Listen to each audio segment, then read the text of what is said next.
In this video, I'm going to demonstrate the myth of tall men being a survival advantage. Now, in a societal context, I'm going to explain this forefront before most of you tall apologists, let's put it this way, the people who are just so obsessed with height and obsessed with the superiority of being tall. Now, yes, there's certain advantage to being tall. Like, I completely get it. You can reach up here. Like, if a tall person's here, they can easily reach up.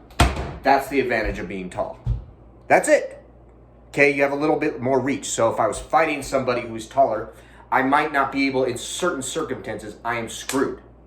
In certain straight up, like if I was straight up fist fighting with Andrew Tate right now, obviously I would get my ass kicked because he has a much higher reach, he's faster. Also, he has the experience. We also need to remember, not all tall people have experience. Just because they're taller doesn't mean physically at all times that a taller person is going to have the physical advantage in a fight.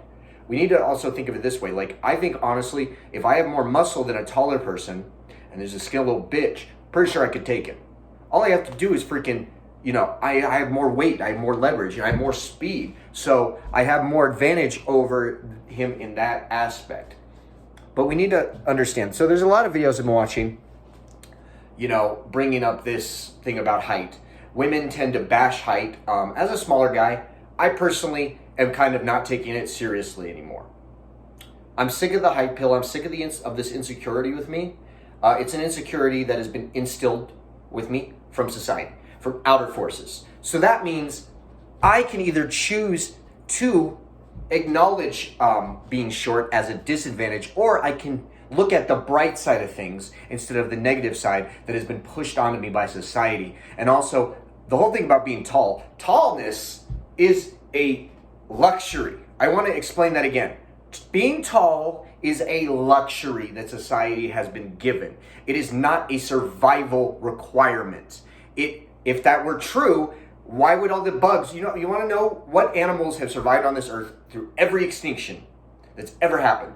Bugs, and they are tiny. Most bugs are like this big. So if size was a survival requirement, bugs would have gone extinct, and the dinosaurs would still be walking outside. There would still be giant, velociraptors, and there'd be a T-Rex still. Why did they die out?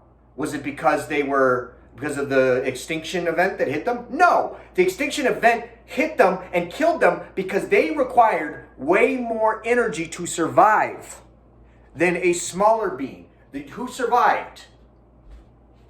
Who survived? I'm asking this question to you. Who actually survived that period? It was little animals, such as smaller birds, bugs, smaller, in fact, if that was true, humanity never would have come into existence. This is the realization I've come to. So the whole thing about being tall and being big is a myth. It is a survivable advantage in certain environments when things are good, when there's an abundance of food, when there's an abundance of, when we have a big society, which is the current period we're in, where we have a higher level of comfort. We can afford to have tall people. We can afford to have bigger people, and that's why people are growing bigger. And it is a luxury. That's why people find it attractive. It is a luxury to be taller, because in this society we can feed you. We have farming. We have the ability for people to be bigger. Sometimes not in the good way. Being big has a lot of disadvantages in certain environments when you're actually in survival mode. So if the world fell apart, let's put a hypothetical situation where, for instance, let's just say this is a nuclear bomb, and Russia launches a nuclear bomb, blows up fucking US, we respond, and all of society collapses. Some of us are prepared, some of us are not.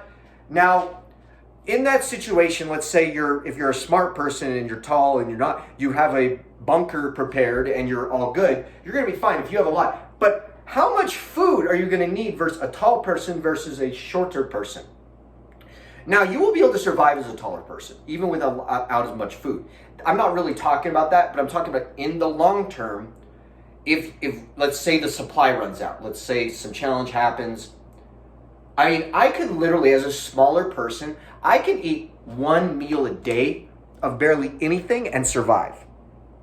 I would get hungry. I wouldn't be very happy, but chances are I could survive a lot longer on very little amount of food. And I can hide. I can hide in certain situations. Now that doesn't sound like the greatest thing. Like, that sounds kind of cowardly, I know. But at the same time, there's certain things that are advantages in certain, we're talking about a hypothetical situation, right? And where we don't have this luxury of society anymore. All that stuff's gone. All that stuff's gone. The apocalypse has happened. And in the end, being smaller is going to be actually an advantage in most situations. You will be able to get away from the bigger people, because the bigger people are going to go crazy. They're going to need more food. Let's say most of these people who are taller, most people in US are 5'10" and above. They're bigger. They're bigger than me. So they are going to need to consume more energy just to get their basic survival instincts done. They're going to start starving a lot faster because their body is going to consume, because they are bigger. They are bigger animals. All of the bigger animals on Earth would go extinct first. Those would be the first people to go, actually. First population that would be wiped out would be people who are taller, because simply because of the requirement. Now, this is evolution in its strongest form. So being smaller is an advantage. Every species who has survived in the past, how we survived, like I said, how we survived those periods. Now, we didn't survive ourselves. There was smaller animals that we evolved from. Most of the primates are small. Like I said, primates that are bigger, there is so many disadvantages to being a bigger animal. You have to eat and consume smaller animals to live long, to survive. You require 10 times the amount of calories just because of your size alone. And we're not even counting, grizzly bears, all these other big animals. There isn't really very many big animals anymore. There isn't big, giant, scary animals for a reason. Because why? There's not as much abundant for food for them. There isn't that amount of abundance that there was in the time of the Cretaceous when the dinosaurs were alive, because of the shift where the asteroid hit. And so the environment favored smaller animals, and it still favors smaller animals. So I'm going to debunk the whole thing about being short is a disadvantage, whatever, in a survival context. Now, in a fighting context, in a lot of the modern societal context, being short, yes, is a disadvantage in the dating game because of this luxury. So that's why the height pill is such a thing. That's why women are more attracted to men, because they're attracted to the luxury of being tall.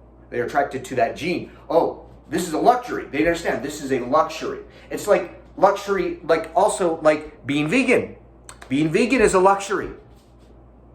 In a survival world, if we were back in our primal instincts, we would not be tall and we would not be vegan. Why? Because why would you be vegan in the past? Are you going to be hunting? Are you going to be like, man, I'm going to go pick these flowers as opposed to hunting a wild boar, which has twice the amount of calories, twice the amount of nutrients. It's much faster. If you need to survive in that moment, you wouldn't have that luxury. You have to go eat meat. That is how we survived. That is how we took over the whole world. Guys, we ate meat. We were hunters. You know what I mean? That's why society is becoming crap. That's why society is dropping, because we have become hostile towards these ideas. The very basic ideas that created the survival of the human race.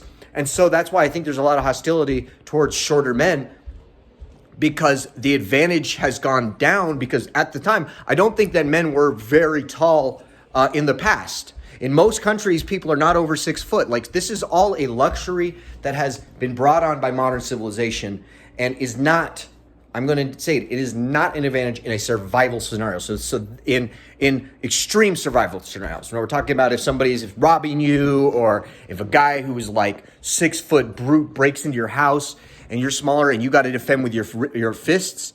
Also, I'm going to debunk this also on a modern context as well, because there is still a way for a short guy to survive. Guns. In most scenarios, if I had a gun and I'm small and I can hide with a weapon and I know how to shoot a gun, I can kill somebody who is taller than me way more easy than he's going to be able to kill me, especially if I'm in a defensive posture and I know he's coming at me. Because I can hide, I can bend down. I can fit into things that they can't fit into. So what is the advantage really in most modern contexts besides like physical fighting, besides like if you're in like an actual like arena where you got to fight a bigger guy who's like, you know, as tall as the mountain. Like obviously if I'm fighting the mountain with fists and a sword, I'm going to be dead. He's like twice my height, twice my weight. Obviously I'm dead in that survival context, but that is a luxury survival context.